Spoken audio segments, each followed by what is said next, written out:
Hi friends, നമ്മൾ ഇന്ന് നോക്കാൻ പോകുന്നത് കോളിഫ്ലവർ തീയൽ എങ്ങനെ ഉണ്ടാക്കാം എന്നതാണ്. ഈ ഒരു തീയലിന് ആവശ്യമായിട്ടുള്ള മെയിൻ ഇൻഗ്രീഡിയൻ്റ് ആയിട്ടുള്ള കോളിഫ്ലവർ നമുക്ക് എടുക്കാം.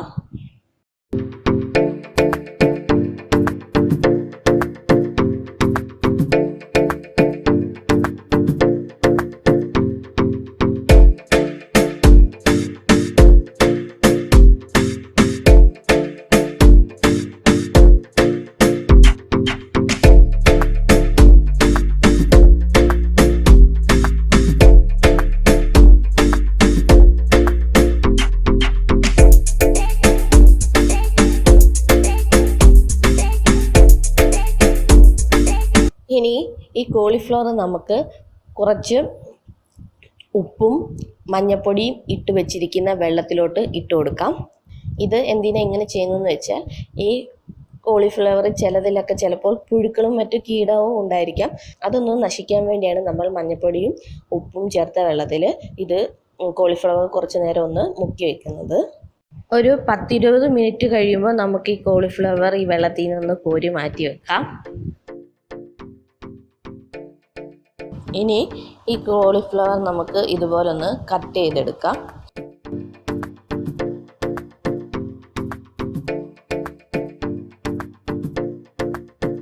അങ്ങനെ കോളിഫ്ലവർ മൊത്തം അരിഞ്ഞ് മാറ്റി വെക്കാം. ഇനി നമുക്ക് അടുത്ത തീയലിന് ആവശ്യമായിട്ടുള്ള തേങ്ങ വറുത്തരയ്ക്കേണ്ടതായിട്ടുണ്ട്. ആ പ്രോസസ്സിലോട്ട് കിടക്കാം.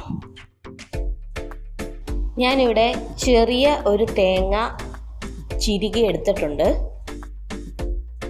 ഇത്രയും തേങ്ങയാണ് നമ്മൾ വറുത്തെടുക്കാൻ പോകുന്നത്. ഇനി നമുക്ക് വറക്കാൻ തുടങ്ങാം. തേങ്ങ വറുക്കാനായിട്ട് ഞാനിവിടെ ഒരു ചീനിച്ചട്ടി എടുത്തിട്ടുണ്ട്. ഈ ചട്ടി ചൂടായി വരുമ്പോൾ നമുക്ക് ഇതിലേക്ക് തേങ്ങ ഇട്ട് കൊടുക്കാം.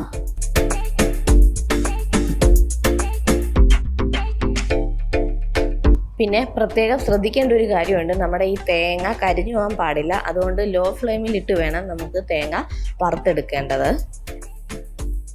അതുപോലെ ഇത് അടിക്ക് പിടിക്കാതിരിക്കാൻ വേണ്ടി നമ്മൾ എപ്പോഴും ഇളക്കി കൊടുക്കേണ്ടതാണ്. ഇനി ഇതിലേക്ക് നമുക്കൊരു 1/4 ടീസ്പൂൺ മഞ്ഞൾപ്പൊടി ചേർക്കാം.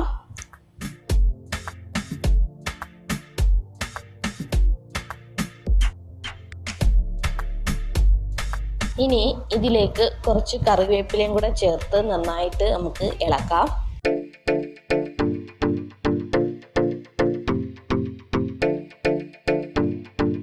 അങ്ങനെ നമ്മുടെ തേങ്ങ നന്നായിട്ട് മൂത്ത് വന്നിട്ടുണ്ട്. ഇനി നമുക്ക് ഇതിലേക്ക് 1.5 ടീസ്പൂൺ മുളക് പൊടി ചേർക്കാം. എന്നിട്ട് നന്നായിട്ടൊന്ന് മിക്സ് ചെയ്യാം. പിന്നീട് ഒരു 1/4 ടീസ്പൂൺ മല്ലിപ്പൊടിയും കൂടി ചേർത്ത് കൊടുക്കാം. എന്നിട്ട് കുറച്ച് പെരുംജീരകം ഇവയെല്ലാം ചേർത്ത് ഒന്നും കൂടി നമുക്ക് നന്നായിട്ട് ഇളക്കാം.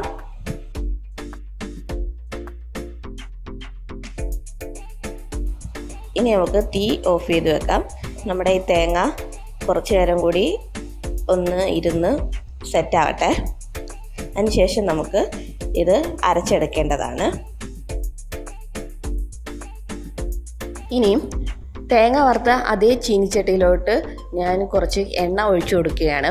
ഇത് വെളിച്ചെണ്ണയാണ്. ഏകദേശം ഒരു 3 സ്പൂണോളം വെളിച്ചെണ്ണയാണ് ഇവിടെ എടുത്തിരിക്കുന്നത്. എണ്ണ ചൂടായി വരുമ്പോൾ അതിലേക്ക് നമുക്ക് കുറച്ച് കടുകിട്ട് പൊട്ടിക്കാം. ഈ കടുക് പൊട്ടി വരുമ്പോൾ ഇതിലേക്ക് നമുക്ക് അരിഞ്ഞു വെച്ചിരിക്കുന്ന കോളിഫ്ലവർ ഇട്ട് ആദ്യം ഒന്ന് വഴറ്റിയെടുക്കാം. കോളിഫ്ലവറിന് ഇച്ചിരി വേവ് കൂടുതലാണ്, അതുകൊണ്ടാണ് ആദ്യം തന്നെ നമ്മൾ കോളിഫ്ലവർ ഇട്ടത്.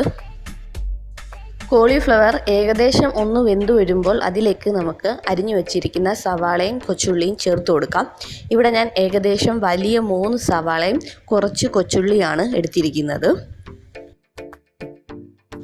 ഈ സവാള വേഗം ഒന്ന് വരണ്ടു വരാൻ വേണ്ടി കുറച്ച് ഉപ്പും കൂടി ചേർത്ത് വരട്ടാമെന്നുണ്ടെങ്കിൽ സവാള വേഗം വരണ്ടു വരുന്നതായിരിക്കും.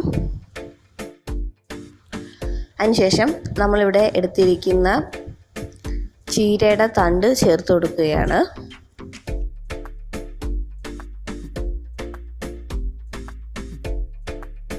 ഇനി നമുക്കിത് കുറച്ച് നേരം ഒന്ന് അടച്ചു വെച്ച് വേവിച്ചെടുക്കാം.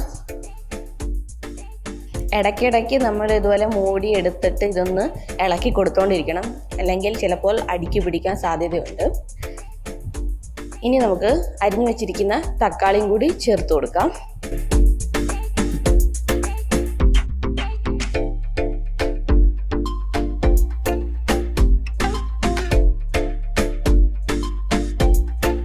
അങ്ങനെ ഏകദേശം നമ്മുടെ വെജിറ്റബിൾസ് എല്ലാം ഒന്ന് വഴണ്ടു വന്നിട്ടുണ്ട്. ഇനി ഇതിലേക്ക് നമ്മൾ നേരത്തെ വറുത്ത് അരച്ചു വെച്ചിരിക്കുന്ന തേങ്ങ ചേർത്ത് കൊടുക്കാം. ഒന്ന് ജസ്റ്റ് ഇളക്കുക. എന്നിട്ട് ആവശ്യത്തിന് വെള്ളം കൂടി ചേർക്കാം.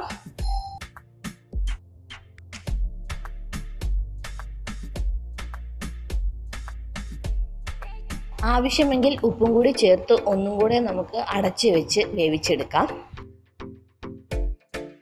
അങ്ങനെ കോളിഫ്ലവർ ഇട്ട തീയൽ ഇവിടെ റെഡി ആയിട്ടുണ്ട്.